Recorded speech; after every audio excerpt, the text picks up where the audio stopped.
जसं म्हणले उत्तर प्रदेश बिहार मधून जे मुसलमान येतात हो त्यामुळे दंगली होतात. म्हणजे काय, काढून बघा जाऊन. महाराष्ट्रामधले मराठी मुसलमान माझ्याकडे येऊन भेटलेत, माझ्याशी बोललेत हा विषय सगळा. ते म्हणतात आम्हालाही कळत नाही, ह्यांच्यामुळे आम्हालाही त्रास होतो. मला तुम्हाला आणखी नाही, आजची मी तुम्हाला सांगतो, तुम्ही महानगरपालिकेची एकदा आपण लोकसंख्येमध्ये एक टक्केवारी जरा काढून बघा. मी आता आमच्या सगळ्या शाखाध्यक्ष आणि सगळ्या आमच्या पदाधिकाऱ्यांशी बोलतोय. काय रे मराठी टक्का किती? नाही साहेब 12% 15% आहे, बाकी इतर सगळे. हे काय चालू आहे? हे अख्खी सगळी गणितं बदलतायत. आणि ही गणितं बदलत असताना मला साधी गोष्ट सांगा, मुंबई पाटणा, इथून पाटण्याला कोण जाणार? की इकडून शिक्षण घेतलेला एखादा मुलगा म्हणाला नाही आता मला पाटण्याला जायचं, असं कधी घडतं का? पाटणा कोल्हापूर काय संबंध? पाटणा पुणे, या ट्रेन्स कशासाठी सुरू झाल्या? कोणासाठी सुरू करताय तुम्ही? महाराष्ट्रातल्या कुठच्या खासदारांनी मागणी केली होती? कोणीही मागणी न करता फक्त हे लोंढे पाठवण्यासाठी या सगळ्या ट्रेन्स सुरू करता तुम्ही. उत्तर प्रदेशमधनं किती ट्रेन्स आहेत? कोणी मागितल्या होत्या? आम्ही मागितल्या होत्या. महाराष्ट्राने कधीच मागणी केलेली नाही या सर्व गोष्टींची. आणि या सर्व गोष्टींकडे डोळेझाक करायची का? फक्त मतांसाठी? आणि आपला सगळा टक्का आपण घालवायचा.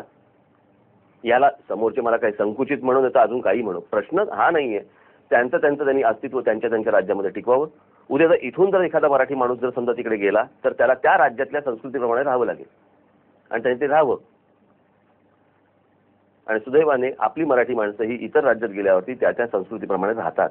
मला तुम्हाला विचारायचंय की हे काँग्रेसने केलं नाही, शिवसेनेला जमलं नाही, उद्या मनसेच्या हातात सत्ता आली तर हे लोंढे रोखण्यासाठी तुम्ही काय करणार? यातला सगळ्यात एक सोपा इलाज सांगतो तुम्हाला मी. मुळात या इथे कुठेही राहू शकता, खूप जागा आहे. ज्या जागा आहेत त्या कुठल्या जागा आहेत? मला 4 कॅटेगरीजमध्ये जागा येतात. एक मुंबई महानगरपालिकेची जागा येते, एक राज्य सरकारची जागा येते, एक केंद्र सरकारची जागा येते, एक प्रायव्हेट लँड येतात. या 4च येतात. या 4ही जागांवरती आता ज्या पद्धतीने इथे कोणी येतं आणि आज मुंबईमधलेच काही आमदार नगरसेवक हे लॉऱ्या भरभरून लोक आणतात आणि तिकडे झोपड्या बसवतात. मग एकदा झोपड्या बसवायच्या, बिल्डरांबरोबर चर्चा करायच्या आणि त्याच्यानंतर हे सगळे प्लॉट विकायचे. हे सगळा धंदा चालू आहे हा सगळा.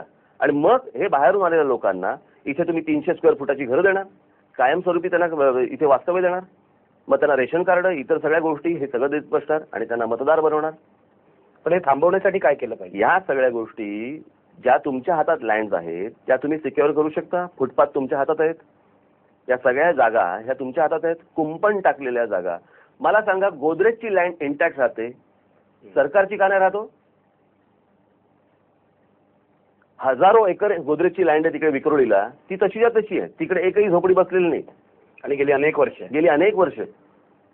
पण मुंबई महानगरपालिका, राज्य सरकार, केंद्र सरकार यांच्या जमिनी जातात कशा? याचं कारण वचक नाही, भीती नाही, तिकडच्या अधिकाऱ्यांना काही वाटत नाही. एका बाजूला बोलायचं हे मॅनग्रोव्ह सोडू नका, मॅनग्रोव्ह सोडू नका. रोजच्या रोज कत्तल चालू आहे तिकडे मॅनग्रोव्हची आणि झोपड्या वाढत आहेत. याला इलेक्ट्रिसिटी मिळते, याला सगळ्या गोष्टी मिळायला लागतात. याचं कारण भीतीच नाही. उलटा मेसेज जाणं गरजेचं आहे की आता इथे राहता येणार नाही, इथे कुठेही तुम्हाला येऊन बसता येणार नाही. ह्या जेव्हा उलटा मेसेज द्यायला सुरुवात होईल ना. पण हा मेसेज कसा देणार? कारण आपल्या देशाच्या घटनेने सर्वांना परवानगी दिली आहे कुठूनही कुठे जायची, इलिगल व्हायची नाही दिली आहे. अनधिकृतरित्या राहण्याची परवानगी दिली नाही. माझ्यामध्ये घटनेत असं कुठेही लिहिलं नाही की या देशातल्या माणसाने कुठेही जावं आणि अनधिकृतरित्या राहावं, असं लिहिलेलं नाहीये त्याच्यात. जे अनधिकृत आहे ते जर वेळीच तिकडे जर समजा तुम्ही बाजूला केलं आणि तो उद्या जर मेसेज, उद्या हे शेवटी येऊन राहणार कुठे? हेच सगळे फुटपाथ काबीज करणे, या जागा काबीज करणे आणि या सगळ्या गोष्टी होणे.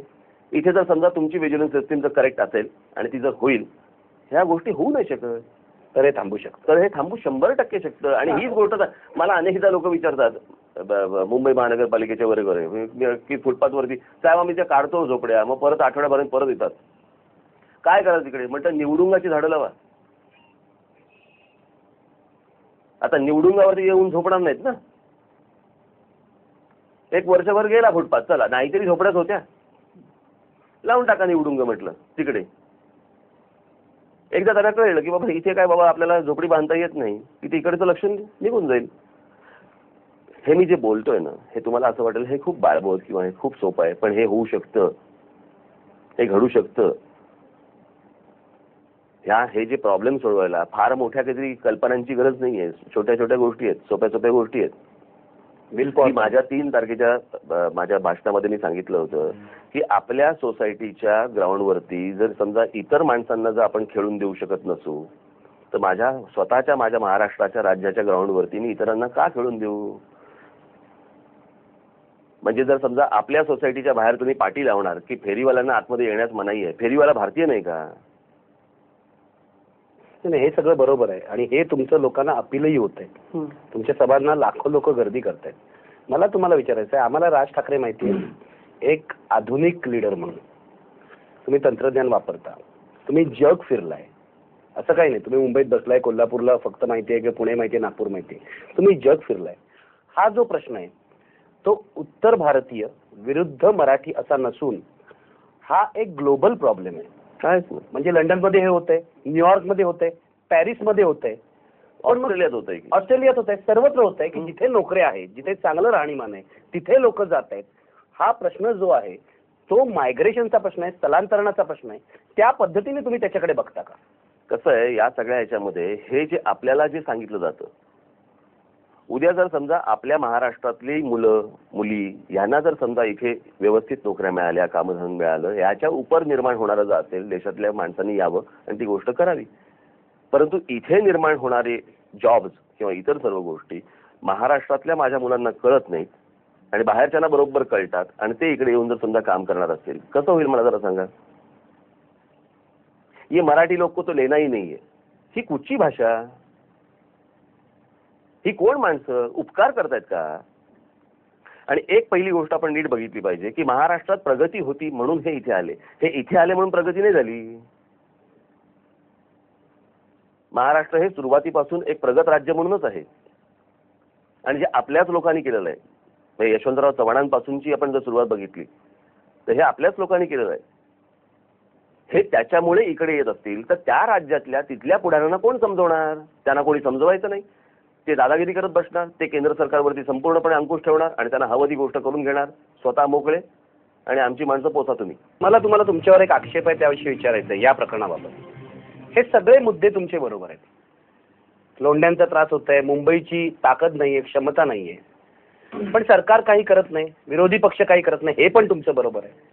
म्हणून यांना ठोकून काढायचं का? कोणी ठोकलं नाही, तुमचा मुद्दा बरोबर आहे. अनेक मराठी लोक हे म्हणतात की राज ठाकरे बरोबर बोलतायत, पण राज ठाकरेंचा मार्ग बरोबर नाही.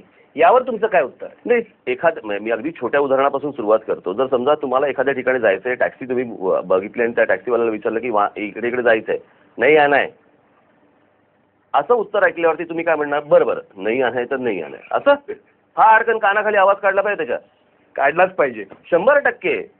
यांना दुसरी भाषा समजत नाही. तुमचं म्हणणं आहे की हाच मार्ग आहे, दुसरा कळत नाही होता ना, दुसरा समजतच नाही.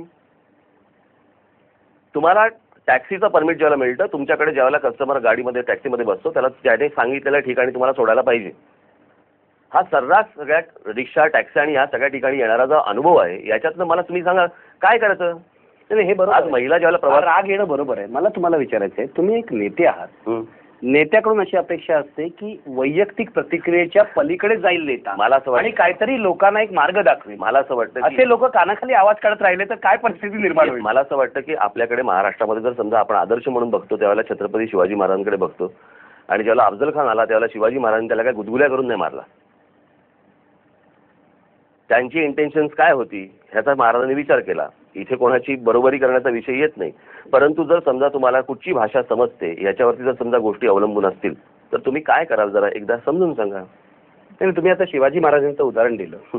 शिवाजी महाराजांचा काळ असा होता की जिथे युद्धनीती होती दोन्ही बाजूनी, त्यानंतर खूप समाज पुढे गेला. गांधींचा काळ आला, मधला काळ आला, जिथे